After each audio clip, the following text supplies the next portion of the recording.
Fala galera do SOS Quatro Patas! Hoje nós vamos falar de um assunto muito importante para os papais, para as mamães e também para as criancitas que estão aí de olho no Entre no Clima.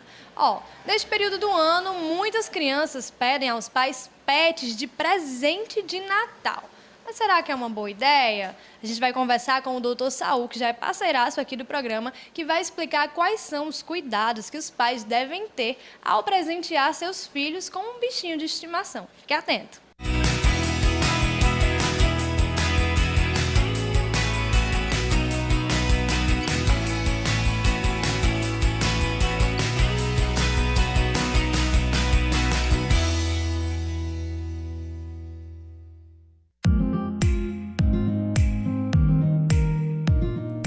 Doutor Saul, o final do ano está chegando e aí muitos papais já estão pensando em presentear os seus filhos com um pet.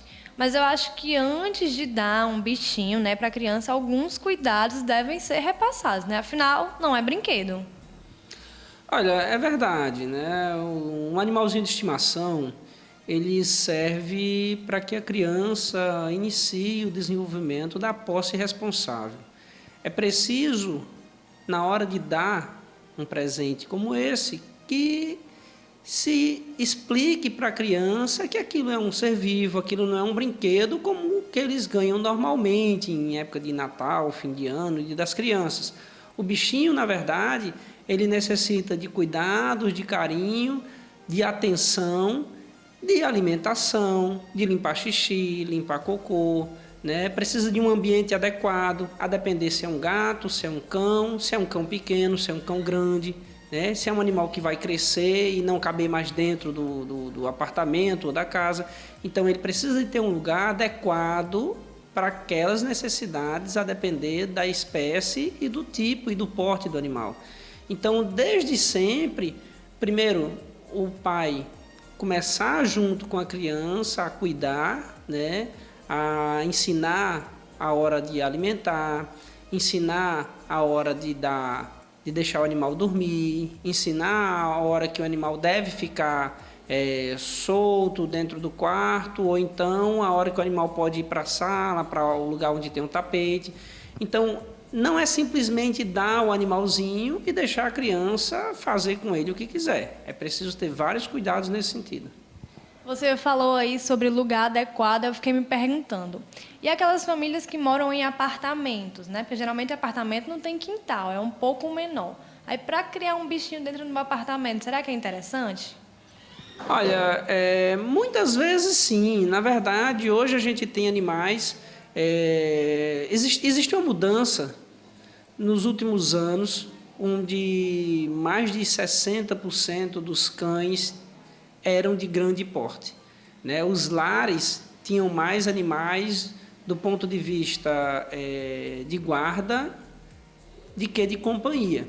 E isso mudou bastante. Os animais hoje, em sua maioria, os canis especializados cresceu muito esses canis que vendem animais de pequeno porte, toy ou até micro, para a companhia. Então, são animais bem adaptados ao ambiente domiciliar, apartamentos, mesmo apartamentos pequenos. Existem animais, por exemplo, que quase nem encostam no chão. Tem animais que são criados praticamente no colo da dona, do colo para o sofá, do sofá para a cama, e ele vive maior parte do tempo sem tocar o chão. Não é uma realidade nossa ainda aqui no Brasil, mas em alguns bairros nos Estados Unidos, de algumas cidades onde tem população mais abastada e alguns lugares da Europa, isso é uma realidade. Então, a questão de viver num apartamento, até num apartamento pequeno, não é muito problema. O problema, muitas vezes, é a pessoa adquirir um animal que seja adequado para convívio num apartamento, por exemplo. E muita gente, ao invés de adotar, prefere comprar. Mas a gente tem que saber também a procedência, de onde esse animal está vindo. Talvez ele possa ser de um canto que maltrate. Então, é importante saber o histórico também antes de fazer a compra, Sim, é bem importante. E, na verdade, existe a compra e existe a adoção. São coisas diferentes, até para públicos diferentes, Hoje um preço de filhotes em algumas situações chega a 4, 5 mil reais, né? E eu não estou falando de um animal de altíssima linhagem, é um animal padrão. Existem algumas raças que você não encontra filhotes por menos de 2 mil reais. É muito bom quando você pode comprar o animal num canil especializado. Aqui em Mossoró existem alguns, né? Existem canis de boa procedência que cuidam muito bem do animal, que cuidam muito bem dos filhotes e entregam o filhote, lhe dá uma garantia. Isso é bem bacana.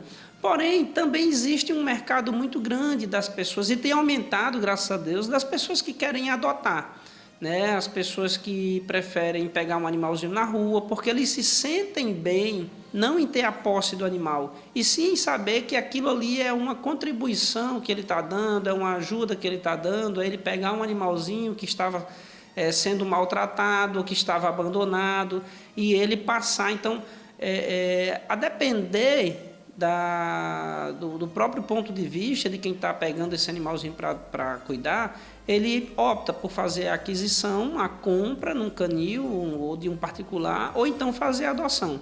De toda forma, quando você pega um animal que você comprou, você sabe a raça, você sabe a procedência, você tem uma previsão do tamanho que aquele animal pode chegar, porque é uma raça num padrão X ou Y. Quando você pega um filhotinho, às vezes, na rua, que foi adotado, e principalmente se ele é filhote, meio que você não sabe se aquele animal vai crescer muito, se não vai, se ele está predisposto a alguma doença ou não, se ele já tomou alguma vacina ou não. Então, os cuidados são um pouco diferentes. Quem pegou um animal para adoção, né, pegou um animalzinho na rua, ou então numa feira de adoção, ele precisa levar esse animal no médico veterinário, precisa fazer uma primeira consulta de acompanhamento, onde se vai fazer ali um hemograma, se vai fazer uma avaliação mais geral para saber se aquele animal está bem de saúde. Animais que são pegos, principalmente gatos, que as pessoas pegam na rua para cuidar, né? Então é preciso fazer alguns cuidados, principalmente quem já tem animal em casa e pega um animal da rua para adotar, porque esse animal da rua pode levar algumas doenças, desde doenças de pele, ectoparasitas, doenças sanguíneas, né, hemoparasitas e algumas viroses. No caso dos gatos, a gente tem FIV, né, tem a FeLV, que são doenças imunológicas e que podem transmitir através de contato direto. No caso dos cães, né, existem parvovirose, sinomose, além da erliquiose, conhecida como doença do carrapato. Então, quando você pega um animal para adoção, é necessário, antes de levar para casa, passar numa clínica veterinária, no hospital veterinário, fazer uma avaliação clínica, fazer um exame de sangue, alguns testes, para que você tenha a certeza de estar levando um animal saudável. E aí você faz a manutenção da saúde desse animal de acordo com a orientação do médico veterinário. Existe alguma idade que seja mais adequada para a criança poder ser responsável por esse pet? Não, na verdade não tem idade adequada. A gente vê hoje, antes se pensava muito nisso, às vezes a pessoa dizia, eu vou esperar meu filho ter 5 anos, eu vou esperar ele ter 3 anos, eu vou esperar ele ter 10 anos para dar um cachorro. Hoje, na verdade, isso é um paradigma que se vem quebrando fortemente. Os animais, você vê crianças com menos de 1 ano, né, subindo em cima de labradores, golden retriever, e aquele animal cresce e convive com aquele animal desde praticamente de que começou a andar no chão, né? A criança não sabe nem falar ainda, apenas anda, mas já anda puxando a orelha do cachorro e tal. É claro que você tem que avaliar o animal adequado para cada situação. Então, você não vai pegar um chow-chow, que é um animal extremamente bonito, mas extremamente agressivo, e dar para uma criança onde tem um risco de uma mordida inadvertida. Mas, quando feito de forma adequada, a partir de 6 meses de idade, você já pode começar a trabalhar o contato da criança com o animal, né? E a depender do que você queira nessa criança, né? Se você quer simplesmente que a criança tenha o contato com o animal, sem problema nenhum. Se você quer que a criança passe a ter uma posse responsável e seja responsável pela alimentação, então aí você já vai começar a cobrar isso depois de 3, 4 anos de idade, né? Onde eu acho que um bichinho de estimação é a primeira grande responsabilidade que a gente pode dar para as nossas crianças, né? E aí, se o pensamento é esse, eu acredito que a partir de 2, 3 anos. Mas, a partir de 6 meses, eu acho que criança já tem contato com o animal, e isso é muito saudável. E qual é a raça que seria assim mais dócil para conviver com uma criança? Ou não tem? Todas são ideais. Olha, existem muitas raças, né, por aí afora, no mundo todo. Mas a gente sabe que algumas raças aferem menor risco.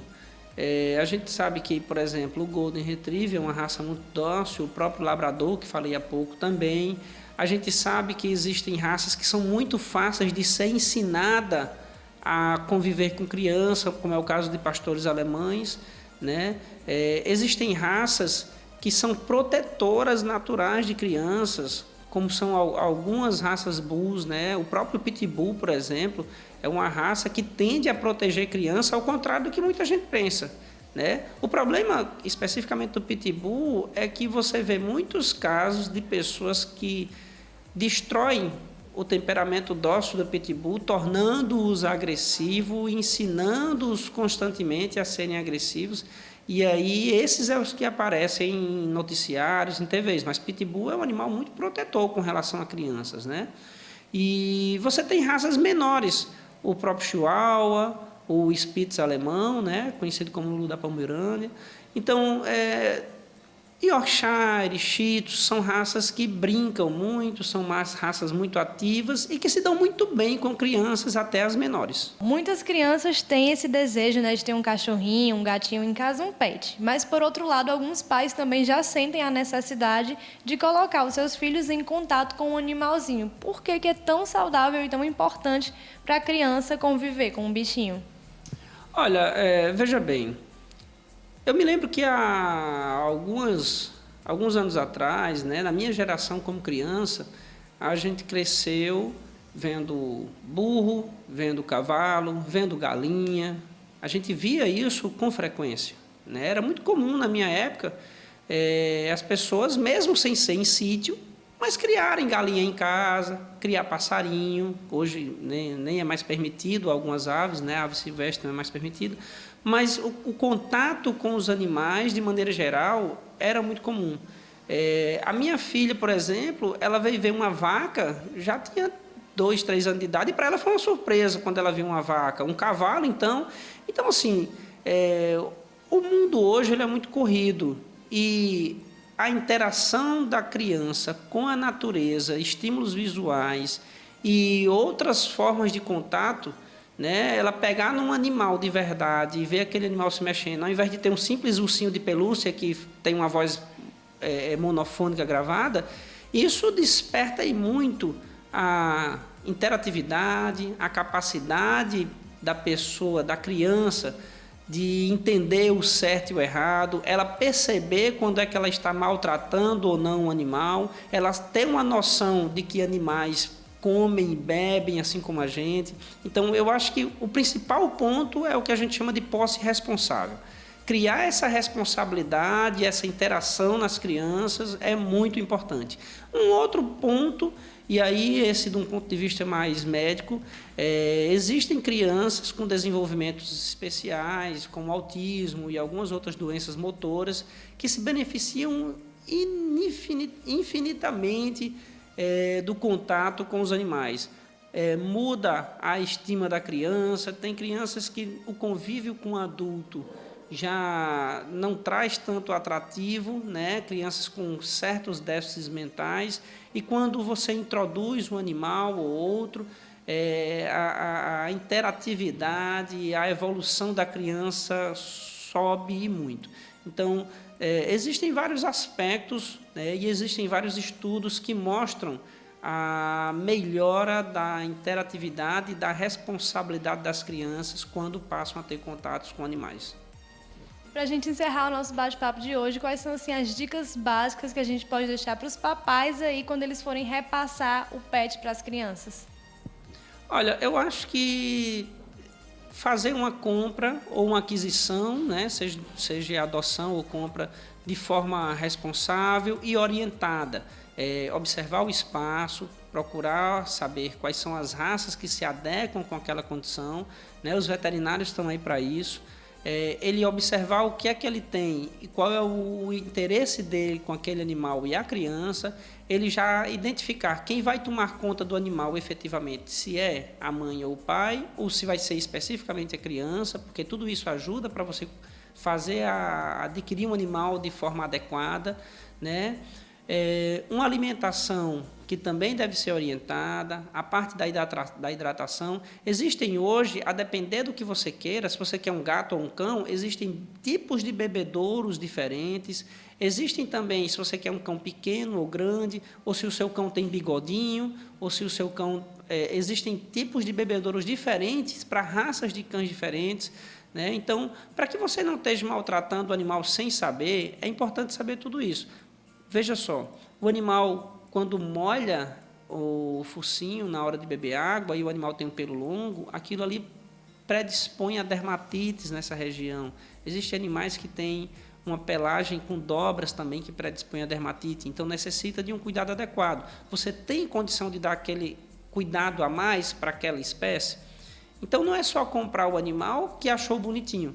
É preciso fazer toda uma avaliação, um estudo, porque senão aquele animal mais na frente vai ser um problema e você não vai saber como lidar. E isso, infelizmente, faz com que muitas pessoas acabem abandonando, porque o animal cresceu demais, uma falta de planejamento. Eu morava numa casa que tinha um amplo quintal e hoje eu vou morar num apartamento, então essa falta de planejamento acaba impactando num animal que vai ser ou abandonado na rua ou vai ter que ser doado para uma outra pessoa cuidar, mas que aquele animal muitas vezes vai perder o vínculo com a família que tinha.